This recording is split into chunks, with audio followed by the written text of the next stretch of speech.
ദൈവ തിരുനാമം വാഴ്ത്തപ്പെടുമാറാകട്ടെ. ദൈവവചനം പഠിക്കുവാനായിട്ട് കടന്നു വന്ന എല്ലാ പ്രിയപ്പെട്ടവർക്കും ക്രിസ്തുയേശുവിലുള്ള എൻ്റെ വചനത്തെ അറിയിക്കുന്നു. ഇന്ന് രാത്രിയിലെ നമ്മുടെ പഠനത്തിനായിട്ട് നമുക്ക് യാക്കോബിൻ്റെ ലേഖനം 2-ാം അധ്യായം 1 മുതൽ 13 വരെയുള്ള വാക്യങ്ങൾ ചിന്തിക്കാം എന്നാണ് ഞാൻ ആഗ്രഹിക്കുന്നത്. യാക്കോബിൻ്റെ ലേഖനം 2-ാം അധ്യായം 1 മുതൽ 13 വരെയുള്ള ആയിരിക്കുന്ന വാക്യങ്ങൾ ആർക്കെങ്കിലും ഒന്ന് ശബ്ദവൃത്തി വായിക്കാമോ? സഹോദരന്മാരെ, തേജസ്സുള്ളവനായ നമ്മുടെ കർത്താവായ യേശു ക്രിസ്തുവിൽ വിശ്വസിക്കുന്ന നിങ്ങൾ മുഖപക്ഷം കാണിക്കരുത്.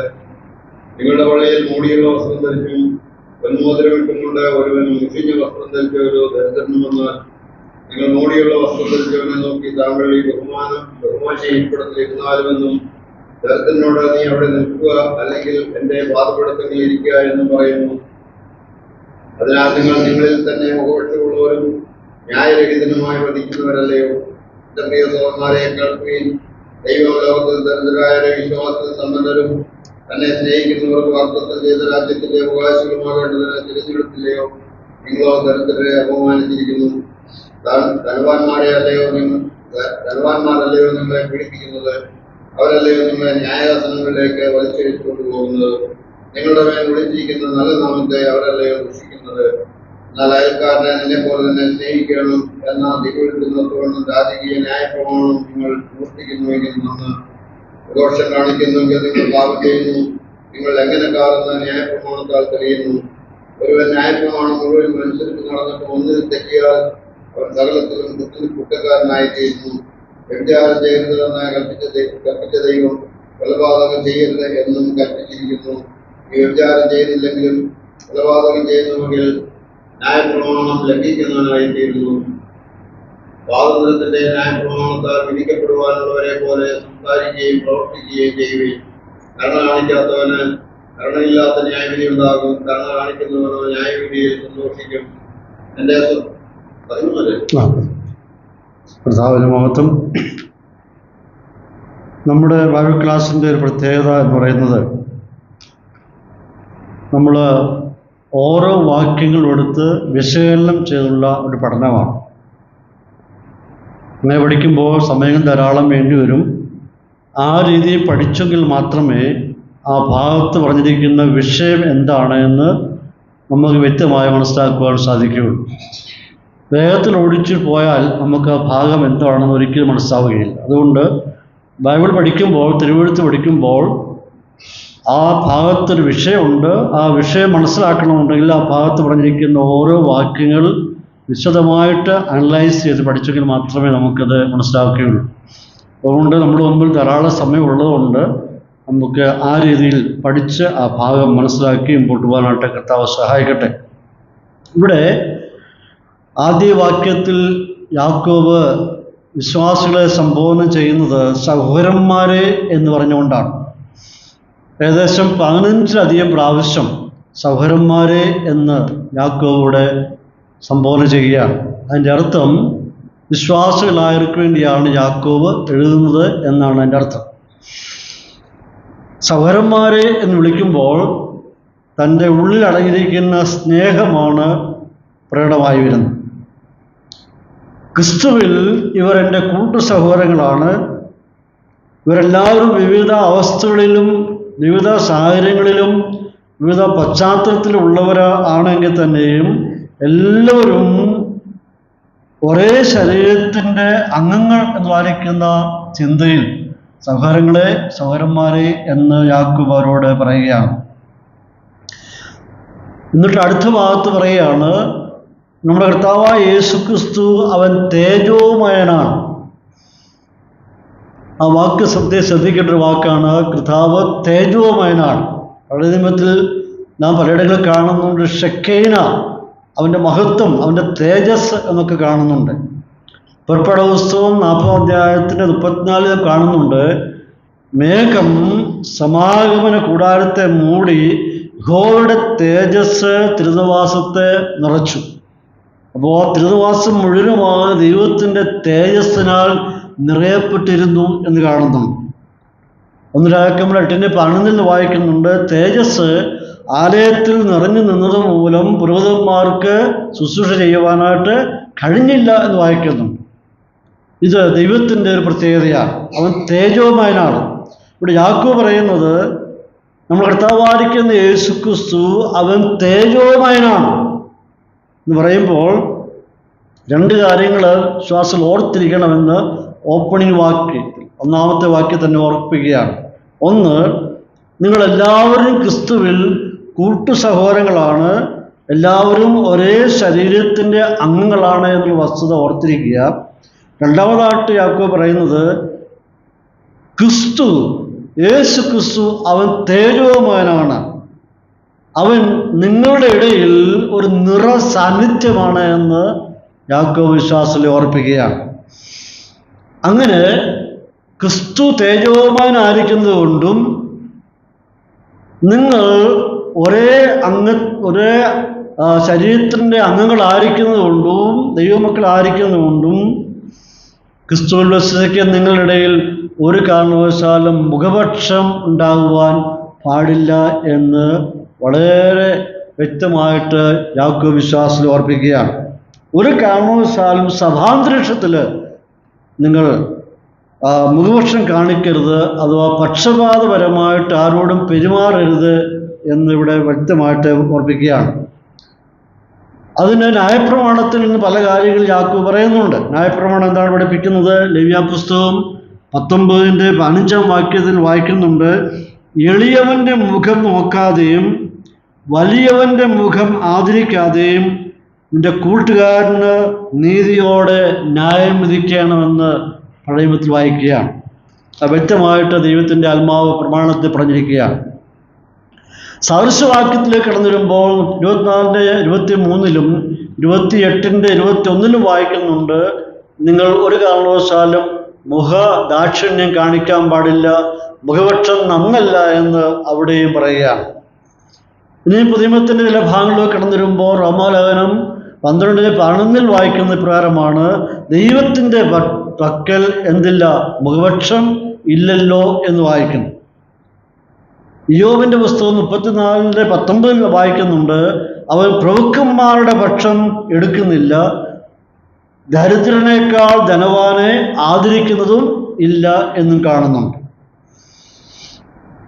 ദൈവവചനം നാം പഠിച്ചു വരുമ്പോൾ ദൈവസഭയ്ക്ക് ചില നിർദ്ദേശങ്ങൾ നൽകിയിട്ടുണ്ട്. ദൈവസഭ ചിലരെ ബഹുമാനിപ്പാനും ചിലരെ ആദരിക്കാനും തിരുവെഴുത്ത് നമ്മെ വ്യക്തമായിട്ട് പഠിപ്പിക്കുന്നുണ്ട്. ലേവ്യാപുസ്തകം 19:32 നാം വായിക്കുന്ന ഇപ്രകാരമാണ്, നരച്ചവൻ്റെ മുമ്പാകെ എഴുന്നേൽക്കുകയും വൃദ്ധൻ്റെ മുഖം ബഹുമാനിക്കുകയും നിന്റെ ദൈവത്തെ ഭയപ്പെടുകയും വേണം എന്ന് പറയുകയാണ്. അപ്പോൾ പ്രായമുള്ളവരോട് കാണിക്കുന്ന ഒരു ബഹുമാനം, ആദരവിനെ പറ്റിയാണ് അവിടെ നാം വായിക്കുന്നത്.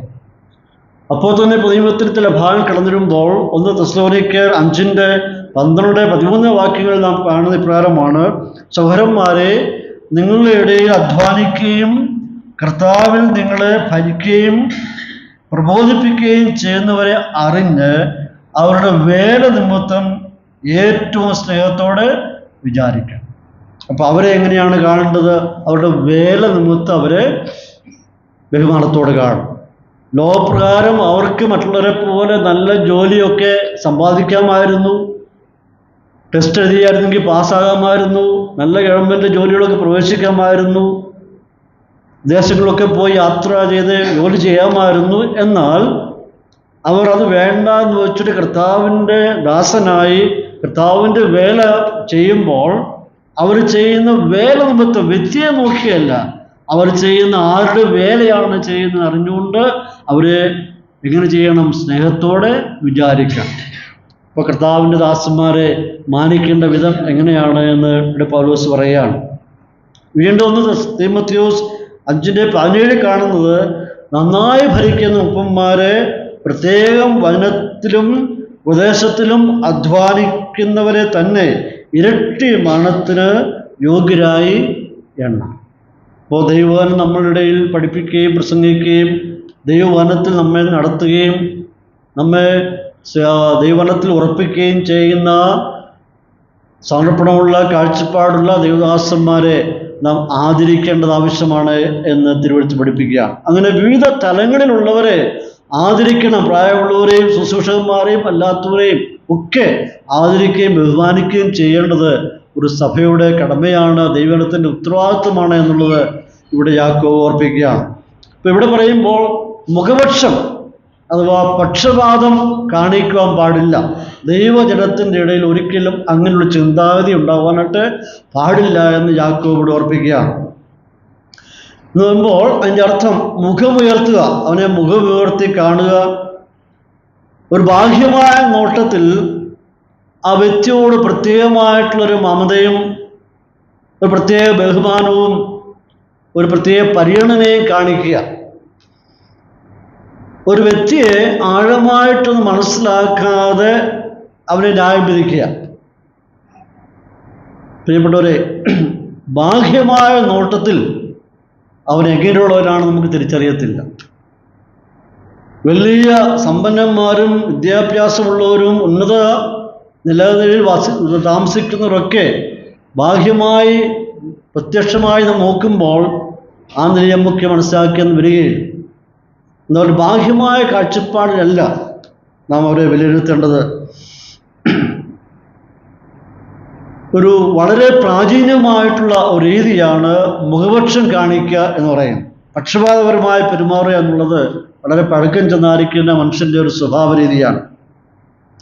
നമ്മൾ പുതിയമത്തിൽ ചില ഭാഗം പഠിച്ചു വരുമ്പോൾ എന്തിനു വേണ്ടിയാണ് ഈ മുഖപക്ഷം കാണിക്കേണ്ടത്, എന്തിനാണ് പക്ഷപാതപരമായിട്ട് പെരുമാറുന്നത്, എന്തിനാണ് ഗ്രൂപ്പ് ഉണ്ടാക്കുന്നത്, എന്തിനു വേണ്ടിയാണ് പ്രശംസിക്കുന്നത്, അതിനകത്തൊന്നും വലിയ കാര്യങ്ങളില്ല എന്ന് നമുക്ക് അനുഭവത്തിൽ കൂടെ തിരിച്ചറിയാൻ കഴിയുന്നതാണ്.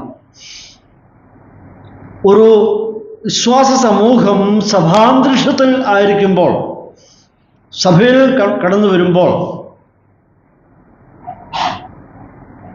അല്ലെങ്കിൽ സഭയിൽ കണ്ടുവരുന്ന പ്രത്യേകത എല്ലാവരെയും ഒരുപോലെ കാണുവാനായിട്ട് കഴിയുന്നില്ല എന്നുള്ളതാണ്.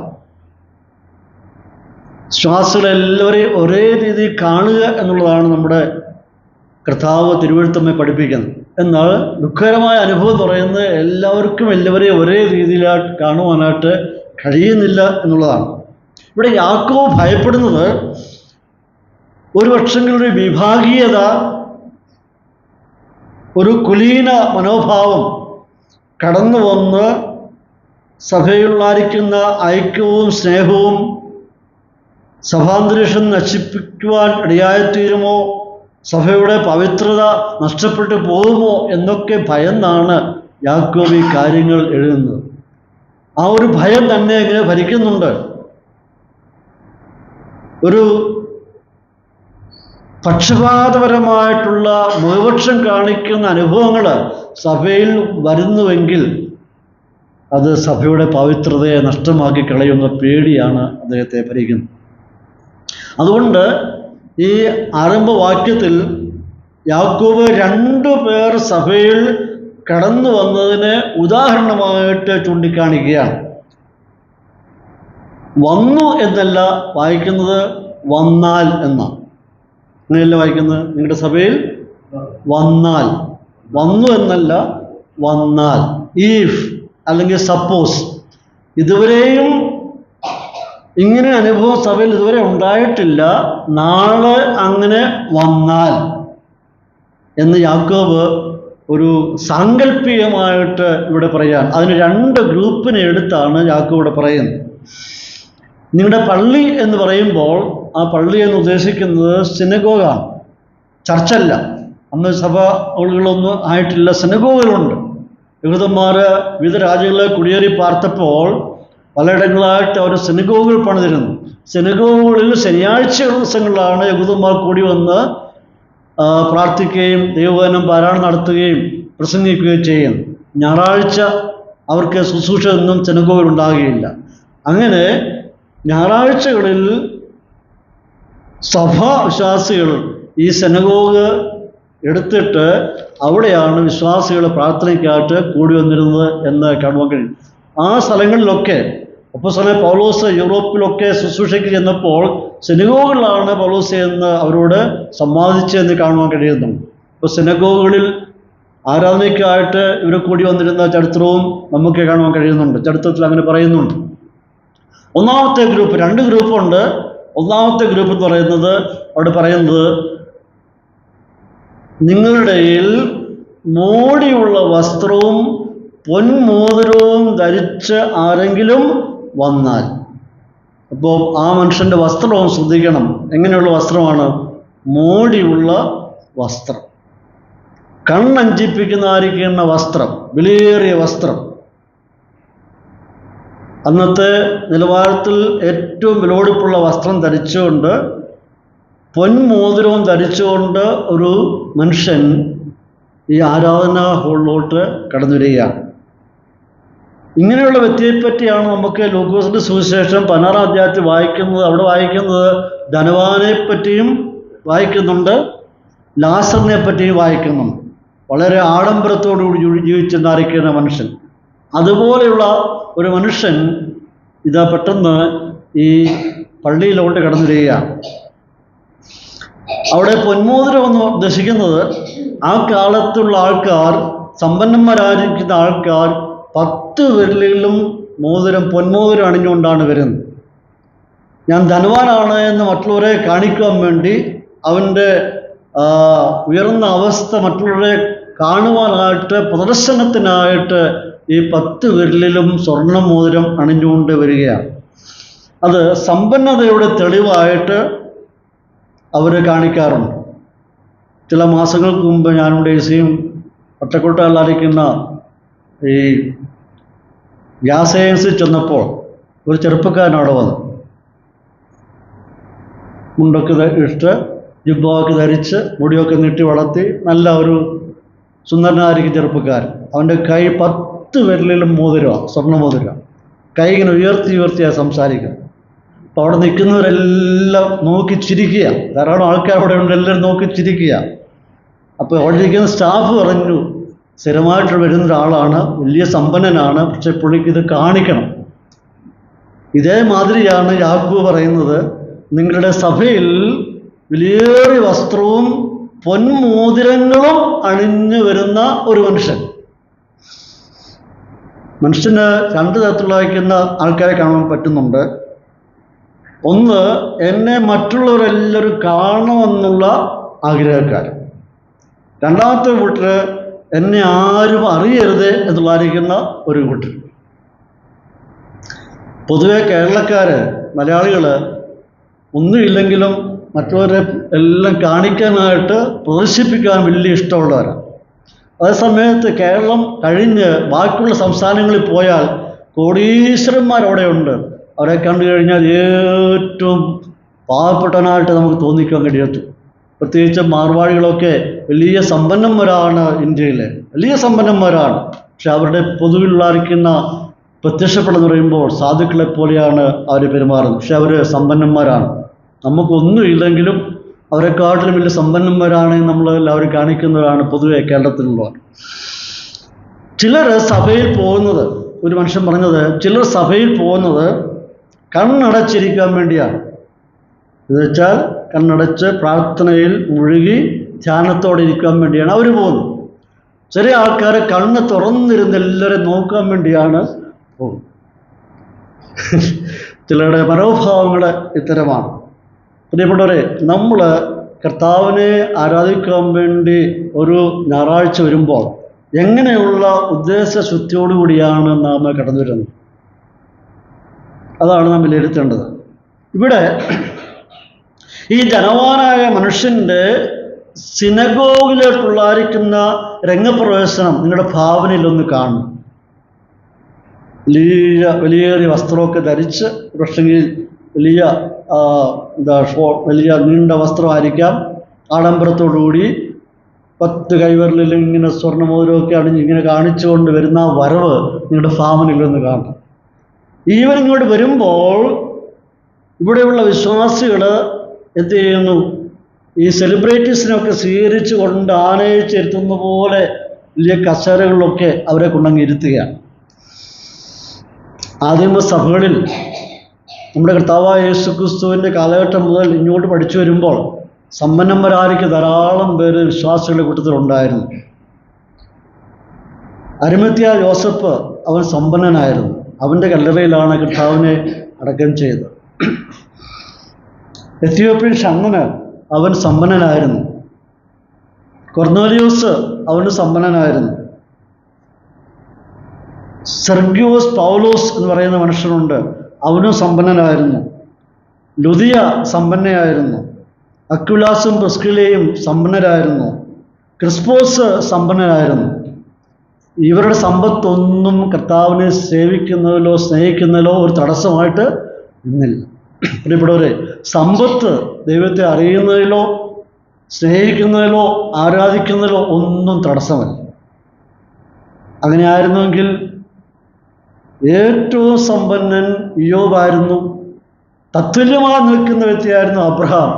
ഇവർക്കൊന്നും ദൈവത്തെ സേവിക്കുന്നതിലും സ്നേഹിക്കുന്നതിലും തടസ്സമായി നിന്നില്ല. പൗലോസ് ഒരു കാര്യം ഓർപ്പിക്കുന്നുണ്ട് തീമോഥെയോസിനോട്, ദ്രവ്യാഗ്രഹം സകലവിധ ദോഷത്തിനും മൂലമാകുന്നു. ദ്രവ്യമല്ല, ദ്രവ്യാഗ്രഹമാണ് സകലവിധ ദോഷത്തിനും മൂലമാകുന്നു. ഒരു പക്ഷെങ്കിൽ യാക്കോബ് ഇവിടെ എഴുതുമ്പോൾ വിശ്വാസികളിൽ ചിലർ സമ്പത്ത് ഉള്ളവരായിരിക്കാം. എന്നാൽ നല്ലൊരു ശതമാനം വേദചിന്തകരും പറയുന്നത് ചില സമയങ്ങളിൽ വിശ്വാസികൾ ആരാധനയ്ക്ക് വേണ്ടി കൂടി വരുമ്പോൾ പെട്ടെന്ന് സമ്പന്നരായിരിക്കും ചില ആൾക്കാർ സഭയ്ക്കകത്തൂടെ കടന്നു വരാനായിട്ട് സാധ്യതയുണ്ടാകാം. ഇത് നടന്ന കാര്യമായിട്ടല്ല, ഒരു സാങ്കല്പികമായിട്ടാണ് യാക്കോബ് ഇവിടെ അവതരിപ്പിക്കുന്നത്. വന്നാൽ എന്നാണ്. റോമൻ രാഷ്ട്രതന്ത്രജ്ഞനും ഒരു ചിന്തകനുമായിരുന്ന മനുഷ്യനാണ് സെനീക്ക എന്ന് പറയുന്ന മനുഷ്യൻ. അദ്ദേഹം തൻ്റെ എഴുത്തിൽ പ്രകാരം പറയുന്നുണ്ട്, ഞങ്ങൾ അഥവാ റോമാക്കാരായിരിക്കുന്നവർ വിരലുകളിലെല്ലാം മോതിരം കൊണ്ടും അത് രത്നങ്ങൾ കൊണ്ടും അലങ്കരിച്ചിരിക്കുക. അപ്പം ആ കാലത്തുള്ളവരുടെ സമ്പത്ത് അവർ പ്രദർശിപ്പിക്കുന്നത് വിരലുകളിൽ മുഴുവൻ മോതിരം അണിയുക എന്നുള്ളതാണ്. വടക്കേ ഇന്ത്യയിൽ ചെന്ന് കഴിഞ്ഞാൽ അവിടെയുള്ള സ്ത്രീകൾ അവരുടെ വിരലുകളിൽ മുഴുവൻ മോതിരമുണ്ട്, കാലിൻ്റെ വിരലിലും മോതിരമുണ്ട്. അപ്പോൾ ഇത് പ്രകടനത്തിന് വേണ്ടി പ്രദർശന വസ്തുവായിട്ട് അവർ ഉപയോഗിക്കുകയാണ്. പക്ഷെങ്കിൽ ഈ ഒരു കാരണം കൊണ്ടായിരിക്കാം റോമാ സാമ്രാജ്യത്തിലുള്ള ആൾക്കാരൊക്കെ ഇങ്ങനെ അവരുടെ വേഷവിധാനങ്ങൾ ഇങ്ങനെ ആയിരുന്നുകൊണ്ടായിരിക്കാം 2-ാം നൂറ്റാണ്ടിൽ ജീവിച്ചിരുന്ന സഭാപിതാവായിരുന്ന ക്ലെമന്റ് ഓഫ് അലക്സാണ്ട്രിയ എന്ന് പറയുന്ന മനുഷ്യൻ താൻ സഭകൾക്ക് ഒരു ഉപദേശം ഇങ്ങനെ കൊടുക്കുമ്പോൾ അദ്ദേഹം പറയുന്നുണ്ട്, വിശ്വാസികൾ ഒന്നിലധികം മോതിരം ഇടാൻ പാടില്ല. ഇട്ടാൽ അത് ചെറുവിരലിൽ മാത്രമേ ഇടുവാൻ പാടുള്ളൂ. അതിൽ പ്രാവ്, മത്സ്യം, നങ്കൂരം അതല്ലെങ്കിൽ ക്രിസ്ത്യാനിറ്റിയുടെ അടയാളമായിട്ടുള്ള എന്തെങ്കിലും അതിൽ കൊത്തി ചേർത്തിരിക്കണം എന്ന് അദ്ദേഹം പറയുണ്ടായി. അത് ക്രിസ്തീയതയുടെ അടയാളമായിരിക്കണം. പ്രാവ് ശാന്തതയുടെ, മത്സ്യം അത് വിജയത്തിൻ്റെ അല്ലെങ്കിൽ അത് സമ്പത്തിൻ്റെ, നങ്കൂരം എന്ന് പറയുന്ന ഒരു മുമ്പോട്ടുള്ള യാത്രയ്ക്ക് പ്രചോദനമായിത്തീരുന്ന ഇങ്ങനെയുള്ള എന്തെങ്കിലും അടയാളങ്ങൾ, നല്ല അടയാളങ്ങൾ മാത്രമേ ഉണ്ടാകാൻ പാടുള്ളൂ. ഒന്ന് മാത്രമേ പാടുള്ളൂ, അത് അണിവിടൽ മാത്രമേ ഉണ്ടാകാനായിട്ട് പാടുള്ളൂ. അതുകൊണ്ടായിരിക്കാം പിൽക്കാലത്ത് ക്രിസ്തീയ സഭാവിശ്വാസികൾ കുരിശുമാല അണിയുവാനായിട്ട് കാരണമായി തീരുന്നത് എന്ന് പറയുകയുണ്ടായി. ഒരു മനുഷ്യൻ പറഞ്ഞത്, എന്തായാലും കർത്താവായ യേശുക്രിസ്തു കാൽവറിയിൽ കുരിശിൽ മരിച്ചത് നന്നായി, അതുകൊണ്ടാണ് ഇന്നത്തെ ആൾക്കാർ കുരിശുണ്ടാക്കി കഴുത്തിൽ ഇടുന്നത്. അഥവാ കർത്താവായ യേശുക്രിസ്തു കട്ടിലിൽ കിടന്നാണ് മരിച്ചിരുന്നെങ്കിൽ എങ്ങനെയായിത്തീർന്നതിനുമായിരുന്നു? കട്ടിലുണ്ടാക്കി കഴുത്തിലിങ്ങനെ തൂക്കേണ്ടി വന്നതിനുമായിരുന്നു. എന്നാൽ ഇതൊരു അടയാളമായിട്ട് ഇത് കൊണ്ടു നടക്കുന്നത് തെറ്റില്ല എന്നാണ് അദ്ദേഹം പറയുന്നത്. ഇവിടെ സഭാപിതാ പറയുന്നത് ക്രിസ്ത്യാനിറ്റിയുടെ അടയാളമായിട്ട്, സാക്ഷ്യമായിട്ട് നിങ്ങൾ അനാവശ്യമായിട്ടുള്ള വസ്ത്രധാരണങ്ങൾ, അനാവശ്യമായ ആഡംബരങ്ങൾ ഒഴിവാക്കി സാക്ഷ്യം മാത്രം നിലനിർത്തിക്കൊണ്ട് പോകണം എന്ന് ക്ലെമന്റ് ഓഫ് അലക്സാണ്ട്രിയ പറയുകയാണ്. രണ്ടാമത്തെ മനുഷ്യൻ എന്ന് പറയുന്നത് അവനൊരു ദരിദ്രനാണ്. അവനെങ്ങനെ വന്നിരിക്കുന്ന സഭയിൽ ഒരു മുഷിഞ്ഞ വസ്ത്രം ധരിച്ചുകൊണ്ടാണ് സഭയിലോട്ട് കടന്നു വന്നിരിക്കുന്നത്. അവനോട് പറയുകയാണ്, നീ അവിടെ നിൽക്കാം, അല്ലെങ്കിൽ എൻ്റെ പാദപീഠത്തിൽ ഇരിക്കാം. ധനവാനെ ആഡംബരത്തോടുകൂടി സ്വീകരിച്ചുകൊണ്ട് ഇരിപ്പിടത്തിക്കൊണ്ട് ഇരുത്തി, അതേ സമയത്ത് തന്നെ ബാഹ്യമായ വീക്ഷണത്തിൽ അവൻ ദരിദ്രനാണെന്ന് മനസ്സിലാക്കി. എങ്ങനെ മനസ്സിലാക്കി? അവൻ്റെ വസ്ത്രവിധാനത്തിൽ കൂടിയാണ് അത് മനസ്സിലായത്. അപ്പോൾ ഒരു മുഷിഞ്ഞ വസ്ത്രം ധരിച്ചിരിക്കുന്നതുകൊണ്ട് ഇവൻ ദരിദ്രനാണെന്ന് മനസ്സിലാക്കിക്കൊണ്ട് അവനോട് പറയുകയാണ്, നീ അവിടെ നിൽക്കുക, അല്ലെങ്കിൽ ഇവിടെ വന്ന് പാദപീഠത്തിൽ ഇരിക്കുക എന്ന് പറയുകയാണ്. ആ കാലത്ത് സിനഗോഗുകളിൽ ചുരുക്കം ബെഞ്ചുകൾ മാത്രമേ ഉണ്ടായിരുന്നുള്ളൂ. ആ ബെഞ്ചുകൾ സിനഗോഗിൻ്റെ മുമ്പിലായിട്ടിടും. ശാസ്ത്രിമാരും പരീക്ഷന്മാരും ആ ഇരിപ്പിടങ്ങൾ അവർ കരസ്ഥമാക്കും. ഇതിനെപ്പറ്റിയാണ് കർത്താവ് മത്തായിയുടെ സുവിശേഷം 23:6 പറയുന്നുണ്ട്, അത്താഴത്തിൽ പ്രധാന സ്ഥലവും പള്ളിയിൽ മുഖ്യാസനവും അങ്ങാടിയിൽ വന്ദനവും മനുഷ്യർ റബി എന്ന് വിളിക്കുന്ന അവർക്ക് പ്രിയമാകും. അപ്പോൾ എങ്ങനെയാണ് അവർക്കുള്ള പ്രവേശനം? പള്ളിയിൽ മുഖ്യാസനം. ഇപ്പോൾ ശാസ്ത്രിമാരും പരീക്ഷന്മാർക്കും പള്ളിയിൽ അഥവാ സിനഗോഗിൽ മുഖ്യാസനം കൊടുത്ത് അഥവാ അവരെടുത്ത് ഇരിക്കുകയാണ്. ഈ ബെഞ്ച് അവർ ഇരിപ്പിടം പറയുന്നത് ഭിത്തിക്കരിയിലായിട്ട് ബെഞ്ച് ആണ് സിനഗോഗിൽ ഇടാറുള്ളത്. എന്നാൽ സിനഗോഗിൽ കൂടുതൽ ആൾക്കാർ നിൽക്കുകയാണ്. കാരണം ധാരാളം ആൾക്കാർ അവിടെ കടന്നു വരുമ്പോൾ അവിടെ നിന്നുകൊണ്ടാണ് അവിടുത്തെ ശുശ്രൂഷകൾ അവരെ കാണുകയും കേൾക്കുകയും ചെയ്യുന്നത്. ചില സന്ദർഭങ്ങളിൽ തറയിൽ ഇങ്ങനെ ചമ്രം പണഞ്ഞ് ഇരിക്കുന്ന രീതി ഉണ്ടായിരുന്നു. ഇവിടെ യാക്കോബ് പറയുമ്പോൾ പള്ളിയിൽ കൂടി വരുന്ന വിശ്വാസികളായ സഹോദരി സഹോദരന്മാരായിട്ട് പറയുകയാണ്, ഒരു മനുഷ്യനെ നിങ്ങൾ ആനയിച്ച് നല്ല ഇരിപ്പിടത്തിൽ കൊണ്ടുപോയി അവനെ ഇരുത്തി. അതേ സമയത്ത് തന്നെ വേറൊരു മനുഷ്യനോട് നിൽക്കാൻ പറയുന്നു, അല്ലെങ്കിൽ എൻ്റെ പാദപീഠത്തിൽ വന്നിരിക്കുവാനായിട്ട് പറയുകയാണ്. ഈ രണ്ടുപേരും സഭയിൽ സ്ഥിരമായി വരുന്നവരല്ല, യാദൃശ്യമായിട്ട് വന്നവർ. സ്ഥിരമായി വരുന്നവരാണെങ്കിൽ ഒരിക്കൽ മാത്രമേ അങ്ങനെ പറയുള്ളൂ, പിന്നീട് അങ്ങനെ ആനയിച്ചൊരിക്കലും പിടിയിരുത്തുകയില്ല. അതിൻ്റെ അർത്ഥം ഈ ഇതുവരെയും വന്നിട്ടില്ല, നാളെ വന്നാൽ വരാൻ സാധ്യതയുണ്ടായാൽ നിങ്ങളുടെ മനോഭാവം ഏത് വിധത്തിലായിരിക്കും എന്ന് യാക്കോബ് അവനിങ്ങനെ മുൻകൂട്ടി കണ്ടുകൊണ്ട് പറയുകയാണ്. ഇവിടുത്തെ പ്രശ്നം എന്താ പ്രിയപ്പെട്ടവരെ? ഈ വാക്യത്തിലെ പ്രശ്നം എന്തുവാ? മോടിയുള്ള വസ്ത്രവും വിരലുകളിലെല്ലാം സ്വർണ്ണമോതിരം അണിഞ്ഞുകൊണ്ട് വന്നതല്ല പ്രശ്നം. ദരിദ്രൻ ഒരു മുഷിഞ്ഞ വസ്ത്രം ഇട്ടുകൊണ്ട് വന്നതുമല്ല പ്രശ്നം. ഈ രണ്ട് വ്യക്തികൾക്കല്ല പ്രശ്നം. പിന്നെ എവിടെയാ പ്രശ്നം? വിശ്വാസികളുടെ പെരുമാറ്റ രീതിയിലാണ് പ്രശ്നം. അവർ വിശ്വാസികൾ ഈ കടന്നു വന്നവരോട് കാണിച്ച പെരുമാറ്റ രീതിയാണ് എന്തായി തീരുവാനിടയായി തീർന്നത്? പാപമായിട്ട് തീരുവാനായിട്ട് കാരണമായി തീർന്നത്. രണ്ട് കാര്യങ്ങൾ നടക്കുകയാണ്. ഒന്ന് ഡിസ്ക്രിമിനേഷൻ, രണ്ട് പാർഷ്യാലിറ്റി. വിവേചനവും പക്ഷപാതപരമായ പെരുമാറ്റം, ഇത് രണ്ടും പാപമാണ് എന്ന് യാക്കോബ് ഇവിടെ സ്ഥാപിക്കുകയാണ്. അപ്പോൾ ഇവിടെ ഒരു ബാഹ്യമായ വീക്ഷണത്തിൽ അവർ മനുഷ്യനെ വിധിക്കുവാൻ ഇടയായിത്തീർന്നു. ദൈവം മനുഷ്യൻ്റെ ആത്മരക്ഷയുള്ള ബന്ധത്തിൽ ഒരു വിവേചനവും ഒരിക്കലും കാട്ടിയിട്ടില്ല. നാം 1 കൊരിന്ത്യർ 12-ാം അധ്യായത്തിൻ്റെ 11-ാം വാക്യത്തിൽ കടന്നു വരുമ്പോൾ പ്രാർത്ഥന വായിക്കുന്നുണ്ട്, ക്രിസ്തുവും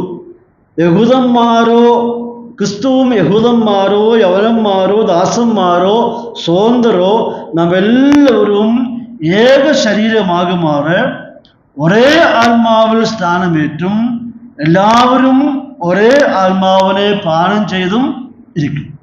അപ്പോൾ രക്ഷയുള്ള ബന്ധത്തിൽ ദൈവം ആരോടും ഡിസ്ക്രിമിനേഷൻ കാട്ടിയിട്ടില്ല, വിവേചനം കാട്ടിയിട്ടില്ല, പക്ഷപാതവും കാട്ടിയിട്ടില്ല.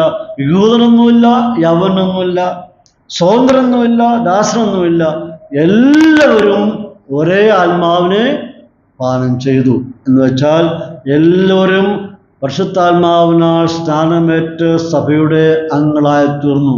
അവിടെ വിവേചനമില്ല, കളറില്ല, ഭാഷയില്ല, പാണ്ഡിത്യമില്ല, വിദ്യാഭ്യാസമില്ല, ഒരു പശ്ചാത്തലവും നോക്കാതെ എല്ലാവരെയും ഒരേ രീതിയിൽ സ്നേഹിക്കുവാൻ ദൈവത്തിന് കഴിഞ്ഞു. എല്ലാവരുടെയും രക്ഷ ഒരേ പാറ്റേണിൽ തന്നെയായിരുന്നു എന്നവിടെ കാണാൻ കഴിയുക. ഇനി എഫെസ്യരിലാണ് 4-ാം അധ്യായത്തിൽ കടന്നു വരുമ്പോൾ പൗലോസ് വ്യക്തമായിട്ട് അവിടെ സ്ഥാപിക്കുന്ന ചില കാര്യങ്ങളുണ്ട്. അവിടെ പൗലോസ് 4-ാം അധ്യായത്തിൽ 4 മുതൽ 6 വരെയുള്ള ഭാഗങ്ങൾ കടന്നു വരുമ്പോൾ അവിടെ പറയുന്നുണ്ട്, പ്രത്യാശ ഒന്ന്, ശരീരം ഒന്ന്, ആത്മാവ് ഒന്ന്, കർത്താവ് ഒന്ന്, വിശ്വാസം ഒന്ന്, സ്നാനം ഒന്ന്, ദൈവം ഒന്ന്, പിതാവ് ഒന്ന്. പിന്നെന്തിനാണ് ഈ വിഭാഗീയത? പിന്നെന്തിനാണ് ഈ പക്ഷപാതമായിരിക്കുന്ന പെരുമാറ്റം? എല്ലാവർക്കും ഒരേ പാറ്റേണിൽ, എല്ലാവരെയും ഒരേ രീതിയിൽ കാണണമെന്ന് യാക്കോബ് ഇവിടെ ഉപദേശിക്കുക. ഇനി 5 മുതൽ 7 വരെയുള്ള ഭാഗത്തേക്ക് കടന്നു വരുമ്പോൾ ഇവിടെ യാക്കോബ് പറയുന്നത് സഭാവിശ്വാസികളുടെ മുൻഗണനാ വിധി തെറ്റായിപ്പോയി എന്ന് ഈ വാക്യങ്ങളിൽ യാക്കോബ് പറയാം. ഇതുമായി ബന്ധപ്പെട്ട് 4 ചോദ്യങ്ങൾ യാക്കോബ് ചോദിക്കുക. നിങ്ങളുടെ മുൻവിധി അഥവാ നിങ്ങളുടെ വീക്ഷണം തെറ്റായിപ്പോയി എന്ന് പറഞ്ഞുകൊണ്ട് 4 ചോദ്യങ്ങൾ ചോദിക്കുകയാണ്. 1, ദൈവം ലോകത്തിൽ ദരിദ്രരായവരെ വിശ്വാസത്തിൽ സമ്പന്നരും തന്നെ സ്നേഹിക്കുന്നവർക്ക് വാഗ്ദത്തം ചെയ്ത രാജ്യത്തിൻ്റെ അവകാശികളുമാക്കേണ്ടതിന് തിരഞ്ഞെടുത്തില്ലയോ? 2, ധനവാന്മാരല്ലയോ നിങ്ങളെ പീഡിപ്പിക്കുന്നത്? 3, ധനവാന്മാരല്ലയോ നിങ്ങളെ ന്യായാസനത്തിലേക്ക് വലിച്ചിഴച്ചുകൊണ്ട് പോകുന്നത്? 4, നിങ്ങളുടെ മേൽ വിളിച്ചിരിക്കുന്ന നല്ല നാമത്തെ അവർ അല്ലയോ ദുഷിക്കുന്നു? അപ്പോൾ 4 ചോദ്യങ്ങൾ യാക്കോബ് ഉന്നയിക്കുകയാണ്. നിങ്ങളുടെ വീക്ഷണം തെറ്റിപ്പോയി. ഈ ധനവാന്മാരായിരിക്കുന്നവരല്ലയോ നിങ്ങളെ ഉപദ്രവിക്കുകയും പീഡിപ്പിക്കുകയും ചെയ്തത്? എന്നിട്ട് നിങ്ങൾ വലിയ ആദരവോടുകൂടി അവരെ സ്വീകരിച്ച് ആനയിക്കുമ്പോൾ ഭാവങ്ങളായിരിക്കുന്നവരോട് ബഹുമാനം കാണിക്കാത്ത മനോഭാവം അത് തെറ്റാണ് എന്ന് യാക്കോബ് പറയാം. ക്രിസ്ത്യാനിത്വത്തിൻ്റെ ഒരു പ്രത്യേകത ദരിദ്രരോട് അനുകമ്പ കാണിക്കുന്നവരാണ് എന്നുള്ളതാണ്. അതിന് നിരവധി വേദഭാഗങ്ങൾ നമുക്ക് കാണുവാൻ കഴിയുന്നുണ്ട്. നമ്മുടെ കർത്താവായിരിക്കുന്ന യേശുക്രിസ്തു അവൻ നസ്രയത്തിൽ നടത്തിയ ആദ്യ പ്രസംഗത്തിൽ കർത്താവ് അഭിപ്രായം പറയുന്നുണ്ട്, ദരിദ്രരോട് സുവിശേഷം അറിയിപ്പാൻ കർത്താവ് എന്നെ അഭിഷേകം ചെയ്തിരിക്കുന്നു. അപ്പോൾ പരമസമ്പന്നായിരിക്കുന്ന കർത്താവ്, രാജാതിരാജാവും കർത്താതി കർത്താവും, സാളത്തിൻ്റെ കാരണഭൂതനും സാളത്തെ നിയന്ത്രിക്കുന്നവനും സർവശക്തനുമായിരിക്കും ദൈവം, അത് മനുഷ്യൻ്റെ വേഷം ധരിച്ചുകൊണ്ട് മനുഷ്യൻ്റെ വേഷത്തിൽ ഈ ഭൂമിയിൽ കടന്നു വന്നത് എന്തിനു വേണ്ടിയായിരുന്നു? ശുശ്രൂഷ ചെയ്യുവാൻ വേണ്ടി. ദരിദ്രരോട് സുവിശേഷ അറിയിപ്പാൻ വേണ്ടി കർത്താവ് ഭൂമിയിലോട്ട് കടന്നു വന്നു. പൗലോസ് അപ്പോസ്തലൻ പറയുന്നുണ്ട്, ജ്ഞാനികളെ ലജ്ജിപ്പാൻ ദൈവം ലോകത്തിൽ പോഷത്വമായത് തിരഞ്ഞെടുത്തു. വിശ്വാസികൾ ഈ ലോകത്തിൽ ഭൗതികമായിട്ട് ദാരിദ്ര്യം അനുഭവിക്കുന്നവർ ധാരാളം പേരുണ്ട്. എന്നാൽ ആത്മീയമായിട്ട് അവർ സമ്പന്നരാണ്. എഫെസ്യലേഖനം 1:3 വായിക്കുന്നുണ്ട്, സ്വർഗത്തിലെ സകലവിധ ആത്മീയ അനുഗ്രഹത്താലും നമ്മെ ക്രിസ്തുവിൽ അവന് അനുഗ്രഹിച്ചിരിക്കുന്നു. അപ്പോൾ ഒരു ദൈവഭക്തനെ അവൻ സമ്പന്നനായാലും ദരിദ്രനായാലും ഏതവസ്ഥയിലായാലും അവനെ ദൈവം ആത്മീയമായിട്ട് അനുഗ്രഹിച്ച് എവിടെ ഇരുത്തിയിരിക്കുകയാണ്? അവനെ സ്വർഗത്തിൽ ഇരുത്തിയിരിക്കുകയാണ്. യാക്കോബ് ജീവിച്ചിരുന്ന കാലഘട്ടത്തിൽ ധനവാന്മാർ ദരിദ്രരെ പീഡിപ്പിച്ചിരുന്നൊരു കാലഘട്ടം ഉണ്ടായിരുന്നു. അന്നത്തെ പ്രത്യേകത, നിരവധി ആൾക്കാരിങ്ങനെ കടം കൊടുത്തിരുന്നു, പണം ഇങ്ങനെ കടം കൊടുത്തിരുന്നു. എന്നാൽ തക്ക സമയത്ത് തിരിച്ചു കൊടുക്കുവാൻ നിവൃത്തിയില്ലാതെ വരുമ്പോൾ തെരുവിൽ വെച്ച് ഇവരെ കണ്ടുമുട്ടിയാൽ അവൻ്റെ കഴുത്തിന് പിടിച്ച് അവൻ്റെ കോളറെ പിടിച്ച് വലിച്ചിഴച്ചുകൊണ്ടുപോയി ന്യായാധിപ സംഘത്തിന് മുമ്പാകെ നിർത്തും. അവിടെ നിർത്തിയിട്ട് ന്യായം വിധിച്ചിട്ട് അവൻ്റെ കൈവശമിരിക്കുന്ന ഭൂസ്വത്തുക്കളെല്ലാം പിടിച്ചടക്കി അവനെ വെറും കൈയോടെ വിടുന്ന ഒരു പ്രത്യേകത ഉണ്ടായിരുന്നു. ഇപ്പോൾ കടം കൊടുത്തിട്ട് നിവൃത്തിയില്ലാതെ വരുമ്പോൾ ഭൂസ്വത്തുക്കളെല്ലാം പിടിച്ചടക്കുക. അപ്പോൾ അവൻ എങ്ങനെയായിത്തീരുന്നു? ദരിദ്രനായിത്തീരും. ഇന്നത്തെ ലോകത്തിലെ സ്ഥിതി ഇങ്ങനെയാണ്. പല രാജ്യവും നടക്കുന്നത് ഇങ്ങനെയാണ്. ധാരാളം പണം കൊടുത്തു കഴിഞ്ഞ ശേഷം തിരിച്ചടയ്ക്കാൻ നിവൃത്തിയില്ലാതെ വരുമ്പോൾ അവൻ്റെ ഭൂസ്വത്തുക്കളെല്ലാം പിടിച്ചടക്കുക, വെറും കൈയായിട്ട് പോവുക. ഒരളവിൽ പറഞ്ഞാൽ ബാങ്കും ചെയ്യുന്ന അങ്ങനെ തന്നെയാണ്. എത്ര ചോദിച്ചാലും ബാങ്ക് പൈസ തരും, തിരിച്ചടയ്ക്കുന്നില്ലെങ്കിൽ ജപ്തിയാണ്. അതല്ലേ സംഭവിക്കുന്നത്? അവസാനം നമ്മൾ എങ്ങനെ ആയിത്തീരുകയാണ്? ദരിദ്രന്മാരായിത്തീരുകയാണ്. അപ്പോൾ അവിടെ വളരെയധികം ആലോചിച്ച് ചിന്തിച്ചെടുക്കേണ്ടതായിരിക്കുന്ന തീരുമാനങ്ങളാണ്. ഇതൊക്കെ ഒരു കെണിയാണ് എന്നാണ് നമുക്ക് ചിന്തിക്കാൻ മനസ്സിലാക്കാൻ കഴിയുന്നത്. ഇവിടെ ചോദ്യം എന്ന് പറയുന്നത്, ധനവാന്മാർ പള്ളിയിൽ വരുമ്പോൾ എന്തിന് അവരോട് നിങ്ങൾ മുഖപക്ഷം കാണിക്കണം? യാക്കോബ് അതാണ് വിഷയം ഉന്നയിക്കുന്നത്. എന്തിന് നിങ്ങൾ അവരോട് മുഖപക്ഷം കാണിക്കണം? ഇവരുടെ അവസ്ഥ ഇങ്ങനെയാണ്, ഇവരുടെ പെരുമാറ്റം ഇങ്ങനെയാണ്, ഇവരുടെ ഭൂമിയിലായിരിക്കുന്ന ജീവിത രീതിയിൽ ഇങ്ങനെയായിരിക്കുമ്പോൾ യാതൊരു ധാർമ്മികതയോ യാതൊരു ഭക്തിയോ ആത്മീയ മൂല്യങ്ങളോ പ്രമാണങ്ങളോ ന്യായപ്രമാണങ്ങളോ കാത്തു സൂക്ഷിക്കാത്ത ഇത്തരം ആൾക്കാരോട് എന്തിന് നിങ്ങൾ മുഖപക്ഷം കാണിക്കണം? ജോൺ കാൽവിൻ എന്ന് പറയുന്ന പ്രസിദ്ധനായ ദൈവഭക്തൻ പറഞ്ഞിരിക്കുന്നത് ഇപ്രകാരമാണ്: ആരാച്ചാരെ എന്തിനാണ് ആദരിക്കേണ്ടത്? ആരാച്ചാരെ എന്തിന് ആദരിക്കണം എന്ന് വെച്ചാൽ മനസ്സിലായല്ലോ. ആരാച്ചാർ ആരാണ്? തൂക്കിലെട്ടുന്നവർ. എന്തിനാണ് നാം അവരെ ആദരിക്കേണ്ടത്? അപ്പോൾ തന്നെ ദരിദ്രന്മാരെ നിങ്ങൾ അനാദരിക്കുകയും ചെയ്യും. നിങ്ങളെ പഴിക്കുന്നതും നിങ്ങളെ പീഡിപ്പിക്കുന്നതും നിങ്ങളെ അവമാനിക്കുന്നതും ഇവരല്ലയോ? എന്ന് വെച്ചാൽ ന്യായപ്രമാണം അനുശാസിക്കുന്ന വിധത്തിൽ പെരുമാറാതെ ദൈവത്തിൻ്റെ കോപത്തിൻ്റെ ഇരകളായി തീർന്നിരിക്കുന്നവരെ എന്തിനാ നിങ്ങൾ ഈ നിലയിൽ ബഹുമാനിച്ച് ആദരിച്ച് അതേ അവരോട് മുഖപക്ഷം കാണിക്കണം എന്ന് യാക്കോബ് ഓർപ്പിക്കുകയാണ്. മാത്രമല്ല, നിങ്ങൾ ധരിച്ചിരിക്കുന്നത് നല്ല നാമമാണ്. നിങ്ങളുടെ നല്ല നാമം അഥവാ എന്താണ് നമ്മുടെ നല്ല നാമം എന്ന് പറയുന്നത്? ക്രിസ്ത്യാനികൾ എന്ന് പറയുന്ന നാമം. എവിടെ വെച്ചാണ് വിശ്വാസ സഭയ്ക്ക് ക്രിസ്ത്യാനികൾ എന്ന പേര് ലഭിക്കുന്നത്? അന്ത്യോക്യയിൽ വെച്ചാണ് ക്രിസ്ത്യാനികൾ എന്ന പേര് ലഭിക്കുന്നത്. അവർ നിങ്ങളെ പരിഹസിച്ചു, നിങ്ങളെ നിന്ദിച്ചു, ക്രിസ്ത്യാനി എന്ന് പറഞ്ഞുകൊണ്ട് നിങ്ങളെ അവമാനിച്ചു. ന്യായപ്രമാണം അറിയാവുന്നവർ ഇവർ നിങ്ങളെ അവമാനിച്ചവരാണ്. അപ്പം നിങ്ങളെ വിളിച്ചിരിക്കുന്ന നല്ല നാമം എന്ന് പറയുമ്പോൾ ക്രിസ്ത്യാനി, ക്രിസ്തുവിൻ്റെ അനുയായികൾ എന്ന് പറയുന്നതായിരിക്കും നാമം ധരിച്ച നിങ്ങളോട് അവർ ഇത്രയും മോശമായിട്ട് പെരുമാറുമ്പോൾ പിന്നെ എന്തുകൊണ്ട് നിങ്ങൾ അവരോട് പക്ഷപാതപരമായിട്ട് പെരുമാറണം എന്ന് ഓർപ്പിക്കുകയാണ്. ഇവിടെ ഉപയോഗിച്ചിരിക്കുന്ന പ്രത്യേക വാക്ക്, ആ ഗ്രീക്ക് വാക്ക്, വിവാഹം കഴിഞ്ഞ ശേഷം ഭാര്യ ഭർത്താവിൻ്റെ പേരും കൂടി അവിടെ പേരോട് ചേർത്ത് വെച്ച് വിളിക്കുന്നത് പോലെ നിങ്ങളെയും ആരെന്ന് വിളിച്ചിരിക്കുന്നു? ക്രിസ്ത്യാനി എന്ന പേര് വിളിച്ചിരിക്കുന്നു. നിങ്ങളുടെ പേരോട് ചേർന്ന് ക്രിസ്ത്യാനി എന്ന വാക്ക് നിങ്ങൾക്ക് ലഭിച്ചിരിക്കുന്നു. ഒരു കുട്ടി ജനിച്ചു കഴിയുമ്പോൾ അവൻ്റെ അപ്പൻ്റെ പേര് അവനോട് ചേർത്ത് പറയുന്നത് പോലെ വിശ്വാസികൾക്ക് ക്രിസ്ത്യാനി എന്ന പേരും കൂടെ ലഭിച്ചു. കാരണം ക്രിസ്തുവുമായിട്ട് നാം വിവാഹ നിശ്ചയം ചെയ്യപ്പെട്ടിരിക്കുന്നു. വിശ്വാസിക്ക് അവൻ്റെ വീണ്ടും ജന്മത്തോടെ ക്രിസ്തുവിൻ്റെ പേര് സ്വീകരിക്കേണ്ടതായിട്ട് വന്നു. ആ ക്രിസ്ത്യാനി എന്ന പേര് കേൾക്കുമ്പോൾ അഭിമാനമുള്ളവരാണ് നാം എല്ലാവരും.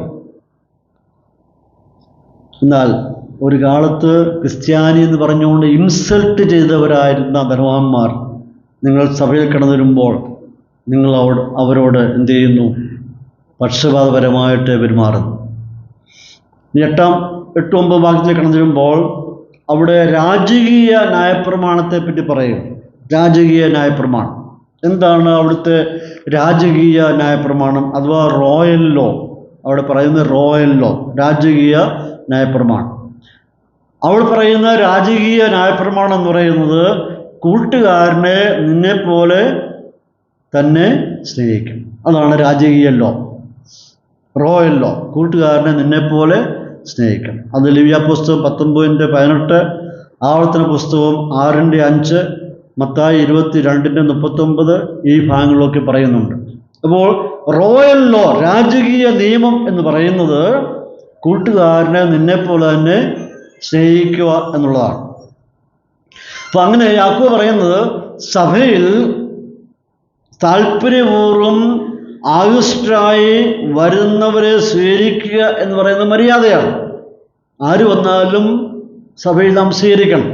സഭ എന്ന് പറയുന്നത് ഒരു കമ്മ്യൂണിറ്റിയുടേതാണ്, ഒരു വ്യക്തിയുടേതല്ല, ഒരു കുടുംബത്തിൻ്റെയല്ല, ഒരു സമൂഹത്തിൻ്റെതാണ് സഭ എന്ന് പറയുന്നത്. സഭയ്ക്കകത്ത് ഏത് സമയത്തും ആർക്കും വന്ന് ആരാധിച്ച് അഥവാ പ്രാർത്ഥിച്ച് മടങ്ങിപ്പോകാനുള്ള സ്വാതന്ത്ര്യമുണ്ട്. ഒരു കമ്മ്യൂണിറ്റിയുടേതാണ് സഭ എന്ന് പറയുന്നത്.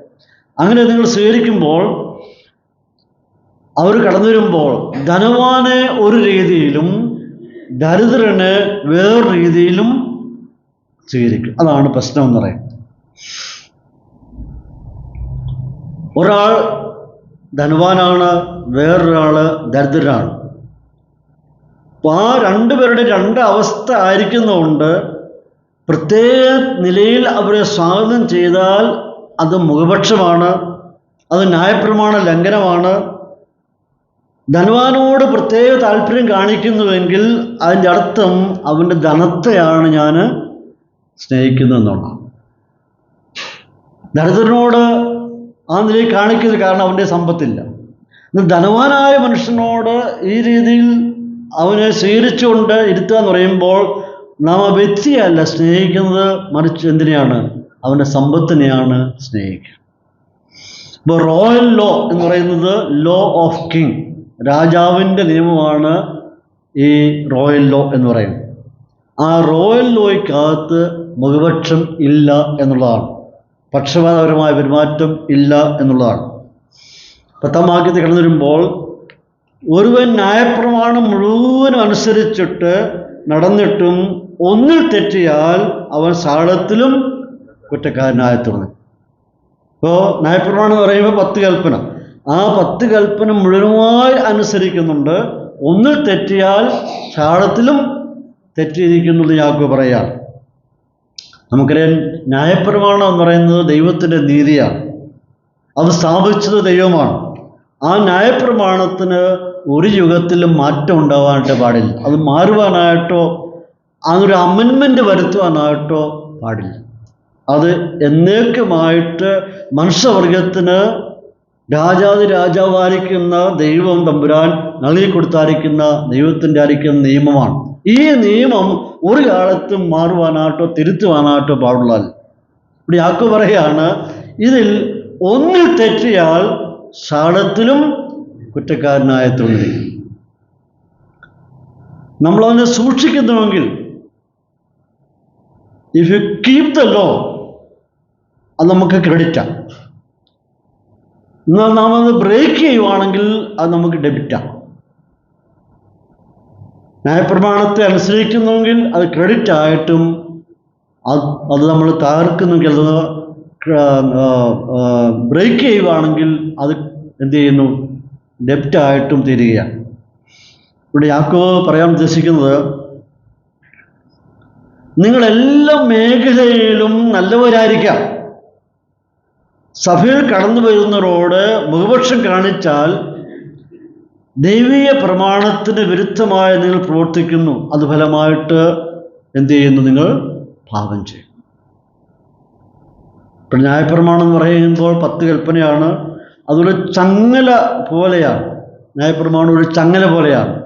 ആ ചങ്ങലയിൽ ഒരു കണ്ണി തെറ്റിയാൽ എന്താ എൻ്റെ അർത്ഥം? ചങ്ങല പൊട്ടിപ്പോയി എന്നാണ്. അത് റിപ്പയർ ചെയ്യാൻ എളുപ്പമല്ല. അതാണ് യാക്കോബ് പറയുന്നത്, ഒന്നിൽ തെറ്റിയാൽ സാളത്തിലും തെറ്റിയിരിക്കുന്നു. ആ ചങ്ങലയുടെ ഒരു കണ്ണി തെറ്റിപ്പോയിട്ടുണ്ടെങ്കിൽ, പൊട്ടിപ്പോയെങ്കിൽ ആ ചങ്ങല പൊട്ടി എന്നാണ് പറയാറുള്ളത്. നമുക്ക് ന്യായപ്രമാണത്തിൽ ഇഷ്ടമുള്ളതൊക്കെ സൂക്ഷിക്കുകയും ബാക്കിയുള്ളതൊക്കെ പൊട്ടിപ്പോയാലും സാരമില്ല ചിന്തിക്കുകയും ചെയ്യുന്നത് തെറ്റാണ്. ഓരോ കൽപ്പനയും പ്രധാനമുള്ളതാണ്. ഒരു മനുഷ്യൻ നല്ലവനായിരിക്കാം, ചെയ്യുന്ന ഒരു തെറ്റായിരിക്കാം അവരുടെ സാക്ഷ്യം ഇല്ലാതാക്കി തീർക്കണം. അവൻ നശിപ്പിക്കുന്നത് ഒരു തെറ്റായിരിക്കാം. ബാക്കി എല്ലാ മേഖലയിലും അവൻ കൊള്ളാം, പക്ഷെ ചെറിയൊരു വിഷയത്തിൽ തെറ്റിയാൽ അതായിരിക്കാം അവനെ അത് ദോഷമായിട്ട് ഭവിക്കുന്നത്. ഒരുപക്ഷെ നല്ല സംസാരമായിരിക്കാം, നല്ല ജീവിത നിലവാരങ്ങളെ സൂക്ഷിക്കുന്ന വ്യക്തിയാണ്, പ്രാർത്ഥനാ ജീവിതമുണ്ട്, ധാർമ്മികതയുണ്ട്, കൊടുക്കുന്നുണ്ട്, കൂടിവരവുകളെല്ലാം വരുന്നുണ്ട്. പക്ഷേ സ്വാർത്ഥതയും അനുകമ്പയില്ലാത്തതുമായ ജീവിതം ആണ് നയിക്കുന്നതെങ്കിൽ നമ്മളിൽ അടിക്കുന്ന ഗുഡ്നെസ് നഷ്ടമാകും. എന്നുവെച്ചാൽ രക്ഷയെപ്പറ്റിയല്ല, നമ്മൾക്കെല്ലാവർക്കും ഗുഡ്നെസ് ഉണ്ട്, ഒരു നന്മ, ഒരു നല്ല വശമുണ്ട്, അതാണ് നഷ്ടമാകും. അപ്പോൾ ആ ഗുഡ്നെസ്സാണ് പൊതുസമൂഹം ആഗ്രഹിക്കുന്നത്. സമൂഹത്തിന് ഇറങ്ങിക്കഴിയുമ്പോൾ നമ്മുടെ പ്രാർത്ഥനയോ നമ്മുടെ പ്രസംഗമോ ഒന്നുമല്ല അവർക്ക് ആവശ്യമായിരിക്കും. നമ്മളൊരു ഗുഡ്നെസ് ഉണ്ട്, ഒരു നന്മയുണ്ട്, അത് കാണുവാനായിട്ട് ആഗ്രഹിക്കുക. നമ്മുടെ ഒരു ചിരിയായിരിക്കാം, നമ്മുടെ ഒരു വാത്സല്യമായിരിക്കാം, നമ്മുടെ ഒരു മനോഭാവമായിരിക്കാം, സഹകരണമായിരിക്കാം, അവർക്ക് അത് അനുഗ്രഹമായിത്തീരുന്നു. അപ്പോൾ യാക്കോബ് പറയുന്നത്, ഒന്നിൽ തെറ്റിയാൽ ബാക്കി എല്ലായിടത്തും നിങ്ങൾ തെറ്റിയിരിക്കുന്നു എന്ന് പറയുക. എന്നിട്ട് 11-ാം വാക്യത്തിൽ കടന്നു വരുമ്പോൾ അവിടെ പറയുന്നുണ്ട്, വ്യഭിചാരം ചെയ്യുന്നില്ലെങ്കിലും കൊല ചെയ്യുന്നുവെങ്കിൽ ന്യായപ്രമാണം ലംഘിക്കുന്നവനായിട്ട് തീർന്നു. വ്യഭിചാരം ചെയ്തില്ല, പക്ഷെ എന്ത് ചെയ്തു? കൊലപാതകം ചെയ്തു. അപ്പോൾ എന്താണ് എൻ്റെ അർത്ഥം? ദൈവത്തെ രണ്ടും വെറുക്കുന്നു, വ്യഭിചാരവും വെറുക്കുന്നു, കൊലപാതകവും വെറുക്കുന്നു. പക്ഷെ ഒരു മനുഷ്യൻ ഇവിടെ വ്യഭിചാരം ചെയ്തില്ല, പക്ഷെ എന്ത് ചെയ്തു? കൊലപാതകവും ചെയ്തു. അപ്പോൾ ന്യായപ്രമാണം ലംഘിച്ചോ? ലംഘിച്ചു. അപ്പോൾ ഞാൻ അത് ചെയ്തില്ലല്ലോ എന്ന് പറഞ്ഞാൽ നീ ന്യായപ്രമാണം ലംഘിച്ചു കഴിഞ്ഞിരിക്കുന്നു. ഇത് രണ്ടും ദൈവം ഒരുപോലെ വെറുക്കുന്നു. ന്യായപ്രമാണം എന്താ പറയുന്നത്? നിന്റെ അയൽക്കാരനെ നിന്നെപ്പോലെ സ്നേഹിക്കുക, നിന്റെ ആൾക്കാരെ നിന്നെപ്പോലെ സ്നേഹിക്കുക. ഈ പറഞ്ഞു വന്നതിൻ്റെ ആത്മീയത എന്ന് പറയുമ്പോൾ വ്യഭിചാരവും കൊലപാതകവും, അതിൻ്റെ ആത്മീയത എന്ന് പറയുമ്പോൾ ഒരു അന്യ വ്യക്തിയെ അല്ലെങ്കിൽ ഒരു സ്ത്രീയെ, ഒരു പുരുഷനെ സ്നേഹത്തിൻ്റെ കണ്ണുകൾ കൊണ്ട് കാണുന്നതിന് പകരം മോഹത്തിൻ്റെ കണ്ണുകൾ കൊണ്ട് കണ്ടു. എങ്ങനെയാണ് നാം മറ്റുള്ളവരെ വീക്ഷിക്കേണ്ടത്? കൊച്ചു കുഞ്ഞുങ്ങൾ മുതൽ മുതിർന്നവരെ ആയാലും അവരെ സ്നേഹത്തിൻ്റെ കണ്ണുകൾ കൊണ്ട് കാണുക. വേറൊരു ദൃഷ്ടിയുണ്ട് കാണുവാനായിട്ട് പാടില്ല. പ്രമാണം എന്താ പഠിപ്പിക്കുന്നത്? നിൻ്റെ ആൾക്കാരനെ നിന്നെപ്പോലെ തന്നെ സ്നേഹിക്കുക. ഞാൻ എന്നെ എങ്ങനെയാണ് സ്നേഹിക്കുന്നത്? ഞാൻ എന്നെ ഇഷ്ടപ്പെടുന്നു, എൻ്റെ സ്വഭാവം ഇഷ്ടപ്പെടുന്നു, എൻ്റെ ശരീരം ഇഷ്ടപ്പെടുന്നു, ഞാൻ എന്നിൽ സംതൃപ്തനാണ്, സന്തോഷവാനാണ്. ഞാൻ എന്നെ എങ്ങനെ സ്നേഹിക്കുന്നുവോ അതേ നിലപാടിൽ തന്നെ ഞാൻ മറ്റുള്ളവരെ സ്നേഹിക്കും. എന്ന് വെച്ചാൽ കുടുംബസ്ഥരായവരെ പ്രത്യേകിച്ച് പറയുമ്പോൾ നാം എല്ലാവരും ധാരാളം സ്ത്രീ പുരുഷന്മാരെ കണ്ടുമുട്ടുന്നവരാണ്. നമ്മുടെ സാമൂഹ്യ ജീവിതത്തിൽ ദിനംതോറും ധാരാളം പുരുഷന്മാരെ സ്ത്രീകളെ നാം കണ്ടുമുട്ടേ മതിയാവുകയുള്ളൂ. നാം പഠിക്കുന്ന ഇടങ്ങളിലായാലും ജോലി ചെയ്യുന്ന സ്ഥാപനങ്ങളായാലും യാത്രകളൊക്കെ ആയാലും പല ആൾക്കാരെ കണ്ടുമുട്ടും. അപ്പോൾ അവിടെ ആ സന്ദർഭങ്ങളിൽ നമ്മുടെ മനോഭാവം എങ്ങനെയാണ്? കുഞ്ഞുങ്ങളാണെന്നുണ്ടെങ്കിൽ സ്വന്തം മക്കളെ പോലെ കാണുക, സൗകര്യമാരായിട്ട് കാണുക, ചിലരെ അമ്മമാരായിട്ട് കാണുക, ചിലരെ അപ്പന്മാരായിട്ട് കാണുക, ചിലരെ മക്കളായിട്ട് കാണുക. നമ്മുടെ വീക്ഷണമാണ്, നമ്മുടെ കാഴ്ചപ്പാടാണ് അവിടുത്തെ വിഷയം എന്ന് പറയുന്നത്. അപ്പോൾ ഇവിടെ അന്യ വ്യക്തിയെ സ്നേഹത്തിൻ്റെ കണ്ണുകൊണ്ട് കാണാതെ എന്ത് ചെയ്യുന്നു? മോഹത്തിൻ്റെ കണ്ണുകൊണ്ട്. അപ്പോൾ അവിടെ അങ്ങനെ ചെയ്തപ്പോൾ എന്ത് ചെയ്യുന്നു? പ്രമാണം ലംഘിച്ചു. നിന്റെ ആൾക്കാരനെ നിന്നെപ്പോലെ സ്നേഹിക്കുക എന്നുള്ള പ്രമാണം ലംഘിച്ചു. രണ്ടാമത് കൊലപാതകം. അന്യ വ്യക്തിയെ പ്രതികാരത്തിൻ്റെ മനോഭാവത്തോടെ നാം കണ്ടു.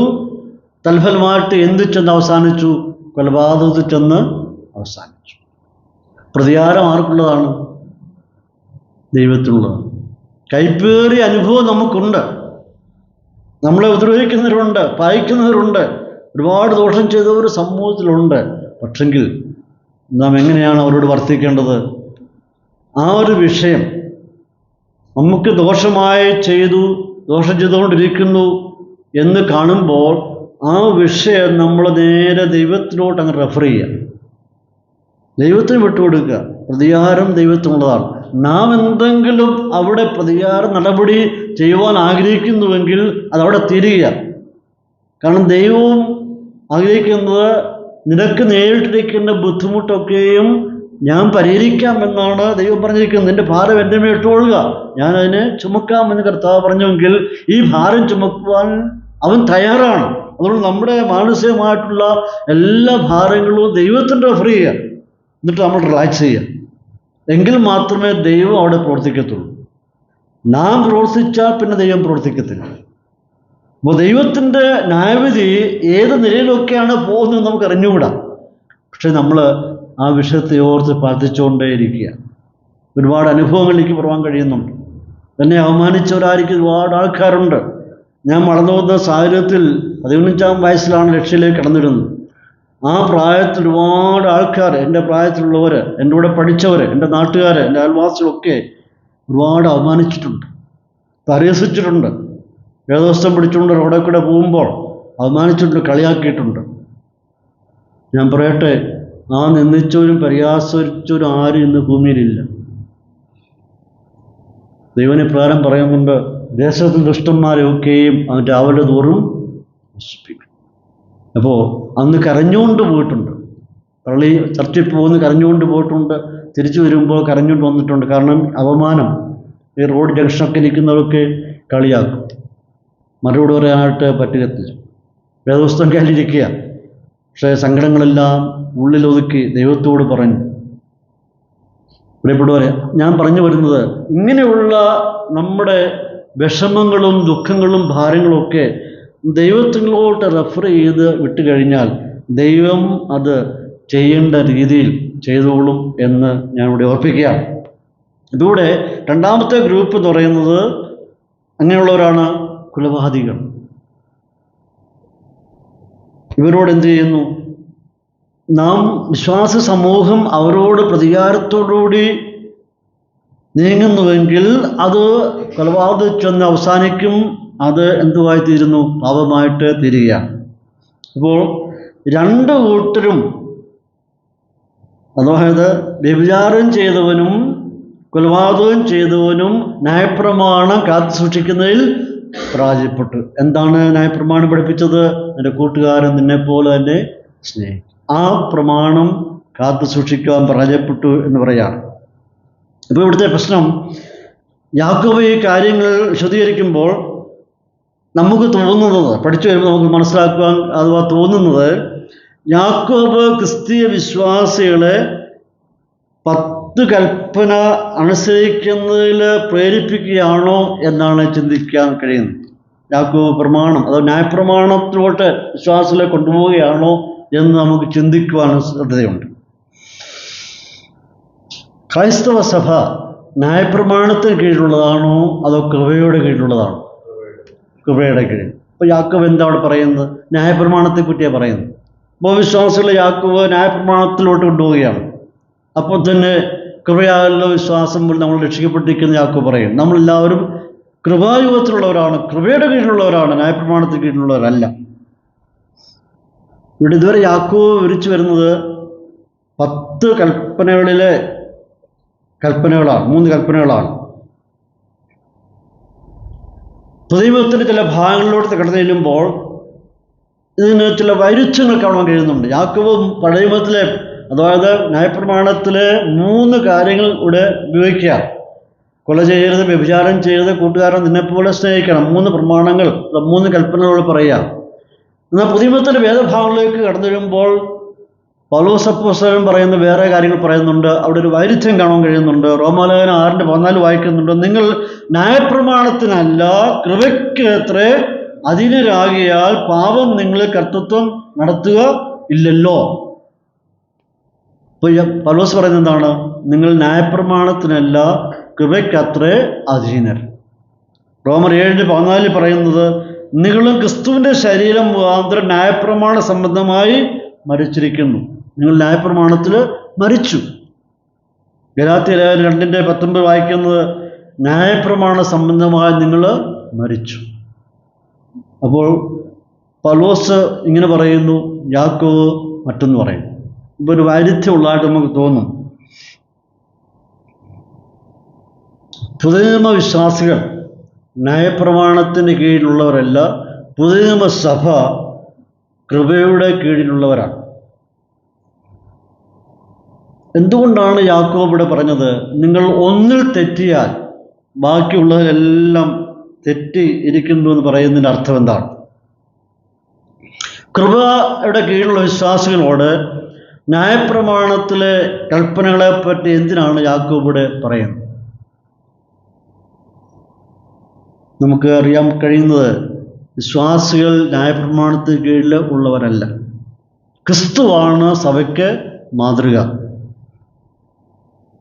ന്യായപ്രമാണ ലംഘനത്തിന് ശിക്ഷാവിധി ഉണ്ടായിരുന്നു. ആ ശിക്ഷാവിധി എന്ന് പറയുന്നത് മരണമായിരുന്നു. 10 കൽപ്പനകൾ ലംഘിച്ചു കഴിഞ്ഞാൽ ശിക്ഷ നടപടി എന്ന് പറഞ്ഞാൽ മരണമായിരുന്നു. എന്നാൽ ക്രിസ്തു ഈ മരണം ഏറ്റെടുത്തു. അങ്ങനെ ക്രിസ്തുവിലുള്ളവർ ന്യായപ്രമാണത്തിൽ നിന്നും അതിൻ്റെ ശിക്ഷണ നടപടിയിൽ നിന്നും മോചിക്കപ്പെട്ടിരിക്കുകയാണ്. 10 കൽപ്പനയുടെ പ്രിൻസിപ്പിൾസ്, അതിൻ്റെ മൂല്യങ്ങൾ, അതിൻ്റെ ആശയങ്ങൾ, അതിൻ്റെ തത്വങ്ങൾ ഇന്നും സമൂഹത്തിന് ബാധകം. 10 കൽപ്പനകൾ ഒരിടത്തോളം ക്യാൻസലാകാതായിട്ട് വായിക്കുന്നില്ല. അതിൻ്റെ പ്രിൻസിപ്പിൾസ് ഇന്നും പൊതുസമൂഹത്തിന്, സകല മനുഷ്യർക്ക് ഒരുപോലെ ബാധകമാണ്. അത് വിശ്വാസിക്കും അവിശ്വാസിക്കും ഒരുപോലെ ബാധകമാണ്. 10 കൽപ്പനകളിൽ 9 ലേഖനങ്ങളിലും സുവിശേഷങ്ങളിലും ആവർത്തിച്ചിട്ടുണ്ട്. ഒരെണ്ണം മാത്രം ആവർത്തിക്കുന്നില്ല. ഏതാണ്? സബത്ത് ആളിനെ ശുദ്ധീകരിക്കാൻ ഓർക്കുക. അതൊഴിച്ച് ബാക്കിയെല്ലാം ആവർത്തിച്ചിരിക്കുന്നു. അപ്പോൾ 10 കൽപ്പന കർത്താവ് ക്യാൻസലാക്കിയോ? ഒരിക്കലും ക്യാൻസലാക്കിയിട്ടില്ല. അത് ദൈവിക പ്രമാണമാണ്, ദൈവിക ചട്ടമാണ്, അത് റോയൽ ലോ ആണ്. ആ റോയൽ ലോ ഒരു കാരണവശാലും മാറ്റപ്പെടുവാനായിട്ട് പാടില്ല. എന്നാൽ സബത്ത് ആളിനെ ശുദ്ധീകരിക്കുക എന്ന് പറയുന്ന ഒരിടത്ത് പോലും ആവർത്തിക്കുന്നില്ല. അപ്പോൾ കർത്താവ് ഒരിക്കലും 10 കൽപ്പന ക്യാൻസലാക്കിയിട്ടില്ല. അതിൽ ഏതെങ്കിലും കൽപ്പന പാലിക്കുവാൻ തടസ്സമായിട്ടുണ്ടോ? 10 കൽപ്പന ഏതെങ്കിലും പാലിക്കപ്പെടാൻ തടസ്സമായിട്ടുണ്ടോ? ഒന്നുമില്ല. എല്ലാം പാലിക്കപ്പെടേണ്ടതാണ്. ലൂക്കോസിന്റെ സുവിശേഷം 10-ാം അധ്യായത്തിൽ 25-ാം വാക്യത്തിൽ നാം വായിക്കുന്നുണ്ട്, ഒരു ന്യായശാസ്ത്രി കർത്താവിൻ്റെ അടുത്ത് വന്നിട്ട് ചോദിക്കുകയാണ്, ഞാൻ നിത്യജീവൻ അവകാശിയാകുവാൻ എന്ത് ചെയ്യണം എന്ന് കർത്താവിനോട് ചോദിക്കുകയാണ്. ആ സമയത്ത് കർത്താവ് കൊണ്ട് പറയാണ്, എന്താണ് എഴുതിയിരിക്കുന്നത്, നീ എങ്ങനെ വായിക്കും? എന്തെഴുതിയിരിക്കുന്നു, നീ എങ്ങനെ വായിക്കും? അപ്പോൾ ഞാൻ പറഞ്ഞത്, നിന്റെ ദൈവമായ കർത്താവിനെ പൂർണ്ണ ഹൃദയത്തോടും പൂർണ്ണ ആത്മാവോടും പൂർണ്ണ ശക്തിയോടും പൂർണ്ണ മനസ്സോടും കൂടി സ്നേഹിക്കണം. രണ്ടാമത് പറയാണ്, കൂട്ടുകാരനെ നിന്നെപ്പോലെ തന്നെ സ്നേഹിക്കണം. ഞാൻ പറഞ്ഞത് ശരിയല്ലേ? അപ്പോൾ ന്യായപ്രമാണം 10 കൽപ്പന രണ്ടായിട്ട് തിരിച്ചു. ഒന്ന് ദൈവത്തോടുള്ള ബന്ധത്തിലും 2 മനുഷ്യനുള്ള ബന്ധത്തിലും രണ്ടായിരത്തിരിക്കുക. നിന്റെ ദൈവമായ കർത്താവിനെ പൂർണ്ണതയോടും പൂർണ്ണാത്മാവോടും പൂർണ്ണ ശക്തിയോടും പൂർണ്ണ മനസ്സോടും കൂടി സ്നേഹിക്കണം. കൂട്ടുകാരനെ നിന്നെപ്പോലെ സ്നേഹിക്കണം എന്ന അവൻ്റെ വാക്കുകളാണ്. ഉടനെ കർത്താവ് എന്നോട് പറഞ്ഞത് എന്താണ്? നീ പറഞ്ഞ ഉത്തരം ശരി, അങ്ങനെ തന്നെ ചെയ്യാം. ഒന്നും മാറ്റേണ്ട ആവശ്യമില്ല, തിരുത്തേണ്ട ആവശ്യമില്ല. നീ പറഞ്ഞത് എന്താണോ അത് 100% ശരിയാണ്, അത് തന്നെ ചെയ്താൽ മതി. അങ്ങനെ ചെയ്താൽ നിനക്ക് നിത്യജീവൻ കിട്ടും. മത്തായി 22:36 നാം വായിക്കുന്നത് ഒരു വൈദികൻ വന്നിട്ട് കർത്താവിനോട് ചോദിക്കുകയാണ്, ഗുരു, ന്യായപ്രമാണത്തിൽ ഏത് കൽപ്പനയാണ് വലിയത്? ഉടനെ കർത്താവ് അവനോട് കൊടുക്കുന്ന മറുപടി, നിന്റെ ദൈവമായ കർത്താവിനെ പൂർണ്ണ ഹൃദയത്തോടും പൂർണ്ണ ആത്മാവോടും പൂർണ്ണ മനസ്സോടും കൂടെ സ്നേഹിക്കണം, കൂട്ടുകാരനെ നിന്നെപ്പോലെ തന്നെ സ്നേഹിക്കണം. ഇപ്പോൾ കർത്താവ് ഇവിടെ ചെയ്ത് 10 കൽപ്പന 2ആയിട്ട് തിരിച്ചു. ദൈവത്തോടുള്ള ബന്ധത്തിലും മനുഷ്യരുടെ ബന്ധത്തിലും 2ആയി തിരിച്ചിട്ട് അവൻ പറയുകയാണ്. അപ്പോൾ 10 കൽപ്പന അത് പ്രധാനപ്പെട്ടതാണ്, അത് പാലിക്കപ്പെടേണ്ടതാണ്, അത് മാറ്റമില്ലാത്തതാണ് എന്നിവിടെ പറയുകയാണ്. അപ്പം ചുരുക്കത്തിൽ ഈ 10 കൽപ്പനകൾ, അതാ ഒന്നൊഴികെ ബാക്കിയുള്ള 9 ഒരുപോലെ പ്രാധാന്യപ്പെട്ടതാണ്. എന്നാൽ അത് ലംഘിച്ചാൽ മരണം ഉണ്ട് എന്നല്ല യാക്കോബ് ഇവിടെ പറയുന്നത്. നിങ്ങളത് ലംഘിക്കുന്നുവെങ്കിൽ മരണം ഉണ്ട് എന്നല്ല യാക്കോബ് ഇവിടെ പറയുന്നത്. അത് ലംഘിച്ച് ഒരു കാലഘട്ടത്തിൽ ന്യായപ്രമാണ യുഗത്തിൽ മരണമായിരുന്നു. എന്നാൽ നിങ്ങളത് ലംഘിക്കുന്നുവെങ്കിൽ മുഖപക്ഷം കാണിച്ചാൽ, സഭയിൽ വരുന്നവരോട് മുഖപക്ഷം കാണിച്ചാൽ ന്യായപ്രമാണം ലംഘിച്ചാൽ നിങ്ങൾക്ക് മരണമുണ്ട് എന്ന് പറയുകയല്ല, മറിച്ച് കൃപ എന്ന് പറയുന്ന ഒരു അവസ്ഥ ഇടയ്ക്ക് വന്നതുകൊണ്ട് നിങ്ങൾക്ക് എന്തില്ല? മരണമില്ല. പഴയ നിയമത്തിൽ ന്യായപ്രമാണം ലംഘിച്ചാൽ ശിക്ഷണ നടപടി മരണമായിരുന്നു. എന്നാൽ നിങ്ങൾ സഭയിൽ മുഖപക്ഷം കാണിച്ചാൽ മരണമുണ്ട് എന്നല്ല യാക്കോബ് പറയുന്നത്, മറിച്ച് എന്തുകൊണ്ട് മരണമില്ല? കാരണം കൃപ ഇടയ്ക്ക് വന്ന് നിന്നതുകൊണ്ട്. ഞാൻ ചിലപ്പോഴൊക്കെ പറയാറുണ്ട്, ഞങ്ങളുടെ മോള് വളർന്നു പോകുന്ന സമയത്ത് അവൾ വളരെ കുസൃതിയാണ്, ഒത്തിരി കുസൃതി കാണിക്കുമായിരുന്നു. ഇൻസെൻറ്റ് ശാന്തതയാണ്. അവൾ എന്തെങ്കിലുമൊക്കെ ഇങ്ങനെ കുസൃതി കാണിച്ചുകൊണ്ടിരിക്കും. അപ്പം ഞാൻ വടിയെടുക്കും, അടി കിട്ടും സാധ്യതയുണ്ടെന്നറിയുമ്പോൾ ഇടയ്ക്ക് ജിൻസൺ കയറി പിടിക്കും. പറയും, അപ്പം അടിക്കല്ലേ, അടി കയറി പിടിക്കും, അടിക്കരുത് എന്ന് പറയും. ഇതാണ് കൃപ കാട്ടുക എന്ന് പറയുന്നത്. ഇടയ്ക്ക് വന്നിട്ട് അടിക്കരുത്, ശിക്ഷിക്കരുത്, അതാണ് ദൈവത്തിൻ്റെ കൃപ എന്ന് പറയും. ഇതാണ് നമുക്ക് ലഭിക്കാനിടയായിത്തീർന്നത്. നമ്മുടെ മേലുണ്ടായിരുന്ന മരണശിക്ഷ, ആ ശാപം കർത്താവ് ഇടപെട്ട് അതേ മാറ്റിക്കളഞ്ഞിരിക്കുകയാണ്. എന്നാൽ അവിടെ യാക്കോബ് പറയുന്നത്, ഒരു ദിവസം നാം ദൈവമുമ്പാകെ നിൽക്കേണ്ടതായിട്ട് വരും. അത് അടിക്കുവാനായിട്ടോ കൊല്ലുവാനായിട്ടോ അല്ല, കണക്ക് തീർക്കുന്ന ഒരു ദിവസം വരും. അന്ന് ദിവസം എന്ന് പറയുന്നതാണ് ലജ്ജാപാത്രമായി തീരുന്ന, ദുഃഖമായി തീരുന്ന ഒരനുഭവമാണ്. അപ്പോൾ സകല വിശ്വാസികളും ദൈവത്തിൻ്റെ ന്യായാസനത്തിന് മുമ്പാകെ, കർത്താവിൻ്റെ ന്യായാസനത്തിന് മുമ്പാകെ നിൽക്കേണ്ടതായിട്ട് വരും. സഭാന്തരീക്ഷത്തിൽ ഇങ്ങനെ മറ്റുള്ളവരോട് പെരുമാറിയാൽ ഒരിക്കൽ നാം ഇതിനൊക്കെ കണക്ക് ബോധിപ്പിക്കേണ്ടതായിട്ട് വരും എന്ന ശക്തമായ ഒരു മുന്നറിയിപ്പാണ് യാക്കോബ് നൽകുക. അവസാനമായിട്ട് വരുമ്പോൾ 12-13 വാക്യം വരുമ്പോൾ പറയുന്നത്, നിങ്ങൾ അടിമത്വത്തിൻ്റെ പ്രമാണത്തിൽ കീഴിലുള്ളവരല്ല, മറിച്ച് നിങ്ങൾ സ്വാതന്ത്ര്യത്തിൻ്റെ പ്രമാണത്തിന് കീഴിലുള്ളവർ ആകും.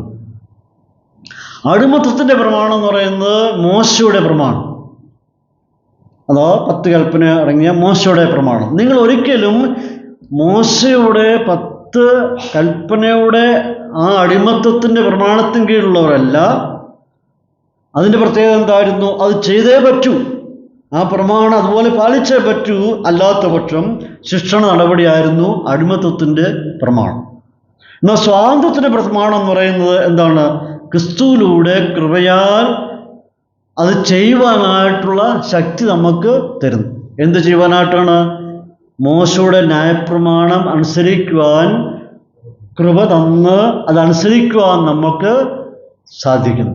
അത് ചെയ്യാതിരിക്കുക എന്നുള്ളതല്ല, മോശയുടെ പ്രമാണം ചെയ്യാതിരിക്കുക എന്നുള്ളതല്ല, മറിച്ച് കൃപ തന്ന് ഈ പ്രമാണം അനുസരിക്കുവാനായിട്ട് നമുക്ക് എന്ത് ചെയ്യുന്നു? കഴിവ് അവൻ തരുന്നു. ഇപ്പോൾ ക്യാൻസലാക്കിയിട്ട് ഫ്രീ ആയിട്ട് നടത്തുക എന്നുള്ളതല്ല, അത് കട്ടിയാണ്. പക്ഷേ അപ്പോഴും കൃപ തന്ന് നമ്മെ അങ്ങ് ശക്തീകരിച്ചു കൊണ്ടുപോവുക എന്നുള്ളതാണ്.